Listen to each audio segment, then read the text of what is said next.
Yo, what's up, guys? It's Perry here. Today we're going to be going through the patch 14.24 tier list and some updates on what's going on with the nerfs and the buffs. Also, what I think is the most OP jungler right now in the on the patch. So let's quickly take a look at some nerfs and buffs, guys. So right now, I want to first emphasize that Graves actually got nerfed pretty big here. Okay, so Graves lost a lot of damage on his Q.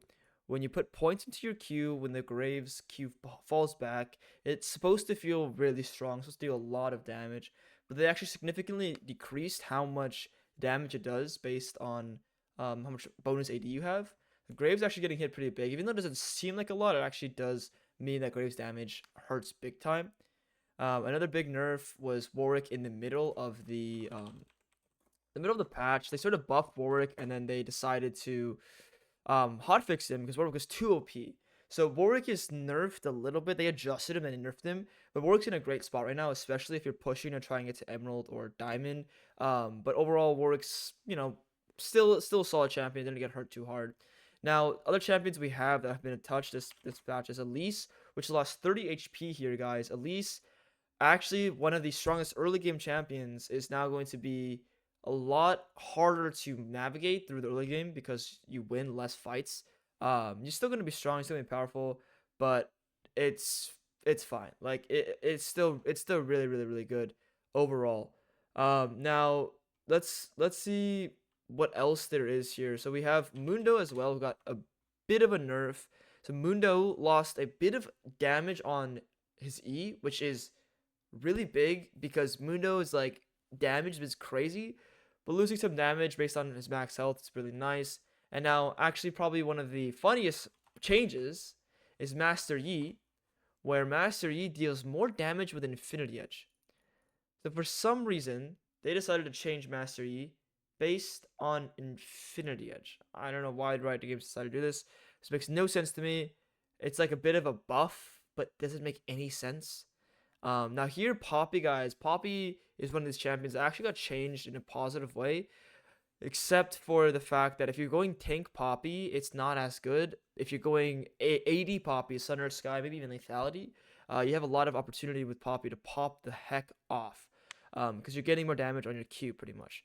Um, when you get more bonus AD. Now that's enough for like the changes pretty much. So, like that covers all the junglers. What I want to look at now is the actual tier list and actually what's going on this patch, what I think is OP. So I'm gonna start off with Amumu being S plus tier. I normally focus my tier list to getting to like Diamond Masters. If you're above Diamond Masters, the game is really different. So I focus on helping you guys get to Diamond Masters rank. And Amumu is your champion. Amumu is the champ. So right now Amumu is just in a super easy like place to play him. Amumu is really good at like everything: team fighting, clearing, um, literally nothing that Amumu sucks at. Good damage, good CC. And just as champions get nerfed and buffed and nerfed and buffed, it just always ends up that like Amumu's at the top. Like Amumu ends up being super broken. Like as Udyr gets nerfed and other champions, like it just fluctuates. And now Amumu is just the man. If you're like not sure what to play, I know he's kind of boring, but play the Bandage Man. The guy is OP. The next champion we have here is Xin Zhao for the S tier. Now, Xin Zhao is similar to Amumu, except for execution is a bit harder. So, Xin Zhao is really easy to play. He's a really good ganker as well, with better ganks than Amumu. Strong in team fights. He has decent CC with his Q. He can flashy knock up in team fights, which is really powerful. He's got skirmisher, 2v2, 3v3, but the problem is team fights later on. It's not as straightforward as Amumu, not as easy. Still super good. Super good stat checker, I would say. Next, we have Volibear, which sort of follows suit in Xin Zhao, just worse. Because Volibear is more of like a tank, and Volibear is also less easy to 1v9 games with. Great 1v1, like no champion beats him 1v1 in the early game. He's mid-game, like late game, he's going to be tanky, but doesn't like overscale other champions. Like he's going to be solid. A lot of sustain, high damage, and I really like if you go to the right builds, it goes Sun Earth Sky like Deadman's.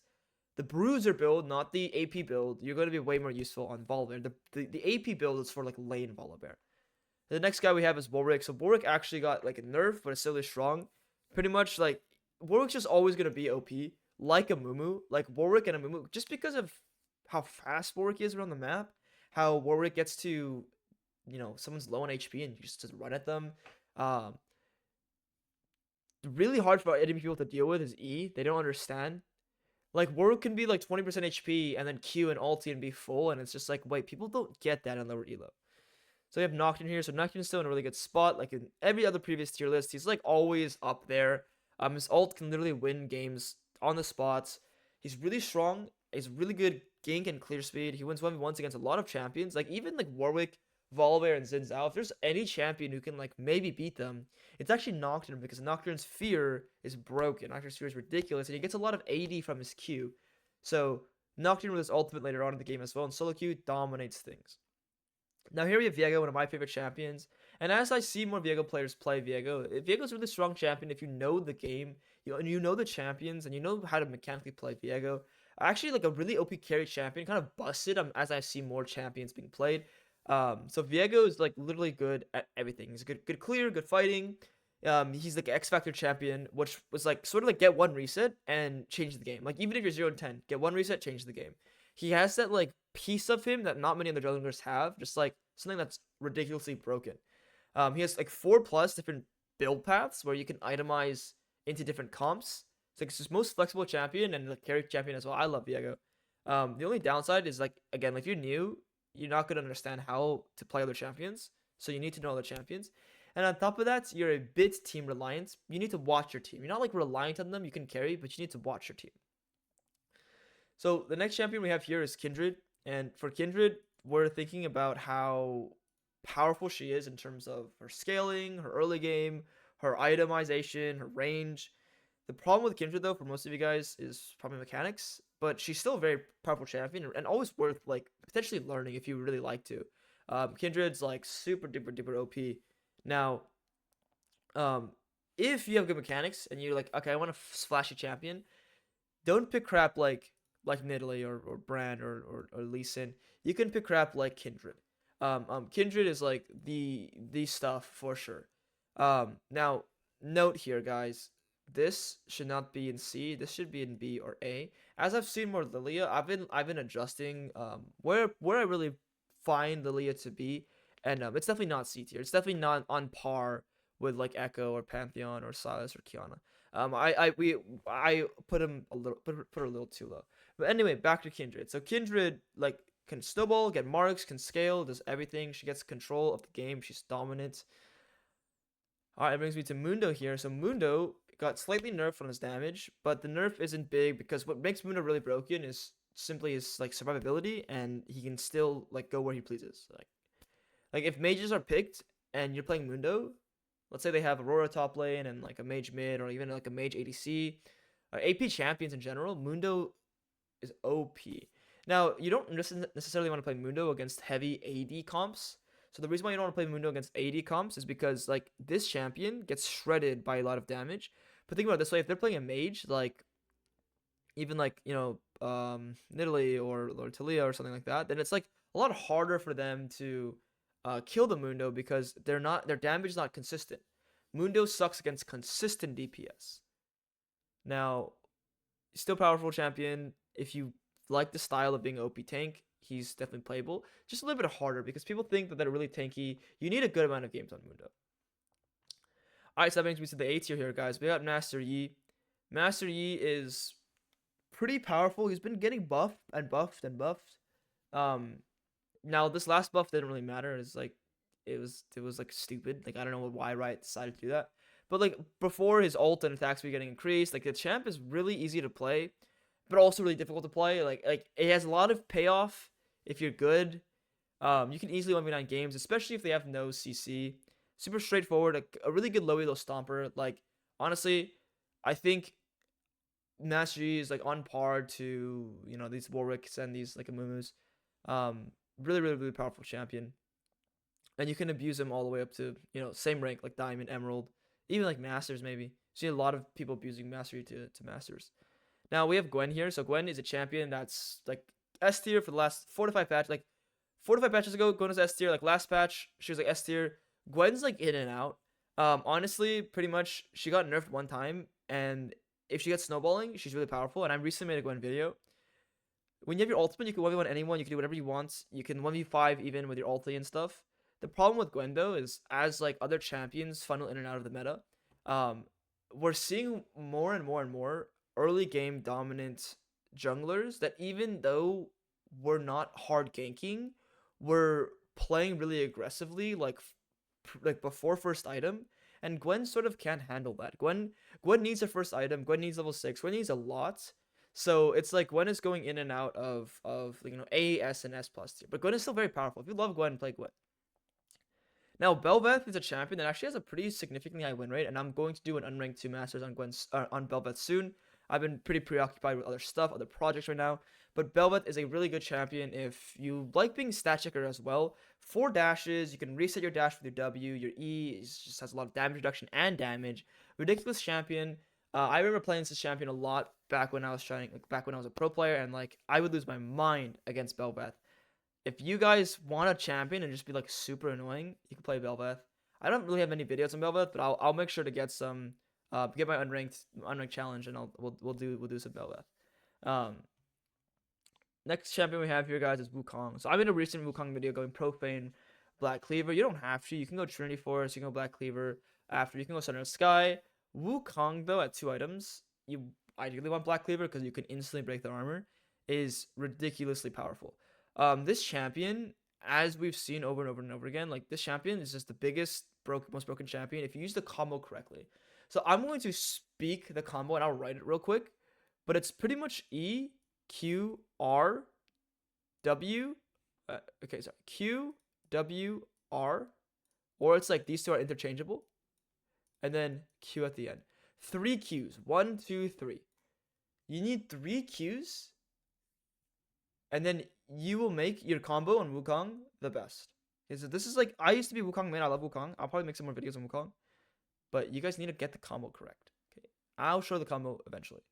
But EQR, think about it, like E on them, QR right away, QWR. You can QR, you can WQR. Your W, you never really want to use at the start of fights. Anyway, that's enough about Wukong, guys. Wukong's legit OP. You could be so far behind, and you could just like 1v9 fights. You could just kill their ADC for fun randomly. Just ADC is like a little bit mispositioned. He's just dead.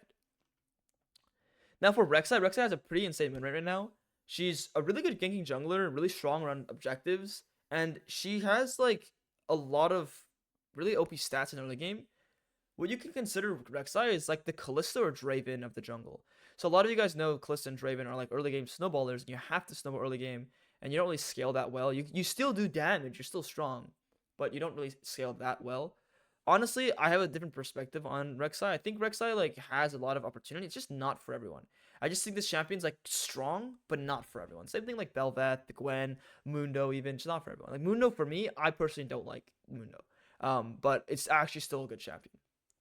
So on Rek Sai, you need to get the first 2 dragons. You know, you need to like sort of rely on your teammates to facilitate for your teammates a bit as later on goes on. You get like really snowballed early game. Now, Zac got nerfed before patch 14.23, but he's still very, very powerful. He's good at literally everything you want from a jungler. Good clear, good CC, good in team fights, good ganking, like ganking from 2 screens away.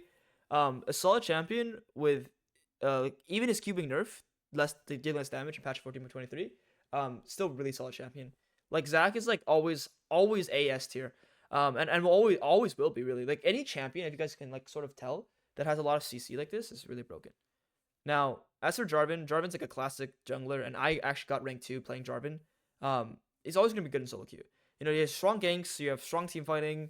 He counters every mobile jungler or laner or anyone, every mobile champion, because you just ult them, they're stuck in place, they have to flash. Ult is pretty broken. I love Jarvan, and guys, like if you want tips on Jarvan, Wukong, Viego, any of these, like you guys need to understand, like I coach, and I'm willing to help you guys. We got some insane results in the Discord. Join the Discord in the description box. I hope to see you guys there, but like seriously, if you need help, I'm here for you guys. Anyway, we have Teemo now. Teemo like went down from S tier. Like Teemo was OP for a little bit, and then like they nerfed him hard. Like of course, when Manko's playing him, Broxa, and all these other guys are playing him, okay, he's gonna get nerfed. Still pretty decent AP jungle pick, especially since you can control the map with your shrooms. It literally counters and outscales like a lot of these auto attack based champions. So like, picture I'm playing Xin Zhao or Warwick. Hello, I'm playing Teemo now. Screw you. This is like so annoying, man. Next we have is Karthus. So Karthus is like okay, guys, this champion I always put lower rank, but I'll be honest, I'm gonna try and be more like less biased. I put these champs in lower rank because I'm biased a bit. But pretty much Karthus is OP, and Karthus is OP because of his ult. And at the same time, if you like land your Qs, you can actually have like this can be like S tier if you land your Qs, and if you understand how to greed with Karthus. But it has a really greedy playstyle, and I don't agree with that playstyle. Like I don't agree with the invade playstyle like Shaco and Nidalee and Lee Sin. I don't like teaching that. So that's why I normally put those champions below. But honestly, Karthus is not even like a greedy like invade champion. He's like a full clear jungler. Just sometimes hard for people to play, so I don't recommend it. But still quite viable, I would say. Like Karthus prefers camps over dragons and hair and grubs, and like literally opposite of fundamentals. So if players good map, like good map awareness, knows how to trade, knows how to like play everything around the map, like Karthus is really really OP. Next champion we have here is Shyvana, my Shyvana. I know Shyvana's been S tier for a long time and S plus tier, but as we've seen, like Shyvana's sort of falling off. Shyvana used to be really easy to get to Masters. Now I would say she's like get kept at like Diamond, even like Emerald. And once you're there, it's like okay, it's probably time to go next champion. If there's like a roadmap on what champion you should play to get to X rank, it's like there are champions in low ranks to get to the mid high ranks, and then champions in the mid high ranks get to the high ranks. So it just depends on where you are. Shyvana used to be really powerful because her AP ratios and everything were insanely broken, and now she's just broken. So like she can be interchangeably A and S tier, but realistically, it's Shyvana like not as like blind pick it now and just pick it whenever as you want, because even Shyvana back in the day, you kind of want to pick second, third, fourth. Like you kind of need to like make sure Shyvana fits. But yeah. Alright guys, so we have Diana here. So Diana is a really good clearing jungler, good at team fights, very ult dependent. That's one thing that's like bad about Diana, is because if you don't have your ult, you're useless. A lot of junglers are like that, but Diana especially. You also need to have fast hands to react. Like, okay, this guy's mispositioning, let me go in. I see this guy trolling, I'm gonna go in. Diana really teaches like discipline as well, because you're ult line champion. So let's say you're playing like Nocturne, Wukong, those type of champions are ult reliant. Even like Jarvan sort of is, like Amumu sort of is. You never want to fight with your ultimate is down, so it teaches a lot of discipline. Next we have Nunu, and we're gonna finish out the A tier, and then it's probably gonna be it. Next we have Nunu. So Nunu will always be good because laners will always die to a snowball gank. But I don't emphasize snowball ganks. I don't emphasize the ganking. Honestly, like I could teach ganks, and you could play Nunu to try and get people to die. But realistically, Nunu is just like the opposite of fundamentals. Again, still a broken champion though. Guarantee that you're gonna get your teammates ahead, and that's why you pick Nunu. Now it's reliant on your teammates. But like you pick Nunu to guarantee your teammates to get fed, which is like they still. You would think you're playing against Nunu, you don't die to the ganks, you still die to it. It's unreal. But it has also good Drake control, so like at the same time, like gank, farm, like has a good bit of everything. It's just not as much solo carry potential. Now we have Ivern here. Ivern is truth be told like an S plus tier champion, and LS always says how OP Ivern is. I'm gonna put Fiddlesticks in here too. Like Ivern and Fiddle S plus tier champions. The problem is like your average player doesn't know how to play Ivern, in the sense it doesn't know how to like set up bushes, farm camps, play with teammates. Hard to just press E. You gotta control your ultimate as well. Like that's control Daisy as well. Fiddlesticks like deeper understanding of Fog of War. You need like a lot of knowledge of the game. You can win any fight with ultimate, but because you're so ult reliant, people are watching. People know where you are, and if you have one bad ult, like you're useless. And if you fight with your ultimate down as well, like come on, you lost the game. Anyway, Udyr has been getting patched or like nerfed like 20 patches in a row. Champ is still not bad, but not in like S plus. Like not S plus. Like it's like a shell of its former glory. Like it's not as powerful as before. Now for Elise is the AP version of Rek Sai, and Elise did get nerfed as well. You need to snowball your games. You need the first 2 dragons. You need really good dives. Like you need to do things. You have to do them well. If you don't, you'll be useless. Same thing, Kalista and Draven are later on. Same thing, like how Rek Sai is later on. Now, as for Hecarim is a champion that will always be one of the best stat checkers if you play Hecarim well. Hecarim is like really good at stat checking because your Q is so quick, but can also be confusing to team fight. So Hecarim's like in a solid place almost always, but you need good mechanics. decent mechanics, decent, not amazing, decent. You need to perma full clear, give objectives, trade, and it's like an 80 version of Karthus because you are actually like less focused on dragons and objectives, so sort of like against the fundamentals, but can also play towards fundamentals. Like Karthus can do dragons too, but ideally Hecarim wants stats. Hecarim wants to farm. Hecarim wants to get stronger in the game, and that's worth more to Hecarim than dragons and grubs really. Um, Not as ult dependent as some of these other champs we've been talking about as well. Now, Graves, like we've been talking about, like the nerf was kind of big, and honestly, you don't want to one trick anymore unless like you find him really cool, or you saw a Tarzan video, or you like someone's like Graves is so amazing. You should probably avoid him if you're lower elo because it's similar to Kindred, like really hard mechanically, and like Graves is now like subpar to Kindred because Kindred has been untouched and just broken. Like Kindred items are really powerful right now. Also the Graves items have been getting nerfed as well, like the Yomu's. So it's like if you have really insane mechanics and you have the ability to break your fundamentals, this champ like is good for you. But like honestly, Graves breaks the fundamentals again in a different way, like an invading way. So I wouldn't recommend Graves anymore as much as I did it before. Still powerful, absolutely, but I'd rather play Kindred. Now, for B, C, and D tier, counters tier, I always talk about this. Like, we had a full video with Chat Jungle. I'll probably make a new revamped one very soon. But that's pretty much going to be S+, S, and A tier. I hope you guys enjoyed hearing all about those. If you want to hear about the others, I have a video down below that will be attached. I hope you guys enjoyed. If you did, again, please, please, please make sure to reach out to me. Join my Discord. Say hi. Like, we have one of the fastest, if not the fastest growing jungle Discord, with a lot of people like improving and trying to get better at the game. Anyway, make sure, is my last piece of advice I tell every single time. It's not about the champion you're playing. It's about the commitment you have to your champion. Almost every champion in the game that's on this list can get you to at least Emerald, Diamond. Doesn't matter if I'm one-tricking Jax jungle or Nafuria jungle or Zed. Someone out there has probably done it. Someone out there has done it, and you can copy them. You can follow suit. Don't blame the champion ever. Okay, you can do better. You can always do better. But alright, guys. I hope you enjoyed. If you did, please leave a like, comment, and subscribe. And join the Discord down below. I hope to see you guys there. And last but not least, guys, I appreciate all the support. And I know it's a little late on the tier list, but we got to get out there. I appreciate this work, guys. Bye-bye. Peace, peace.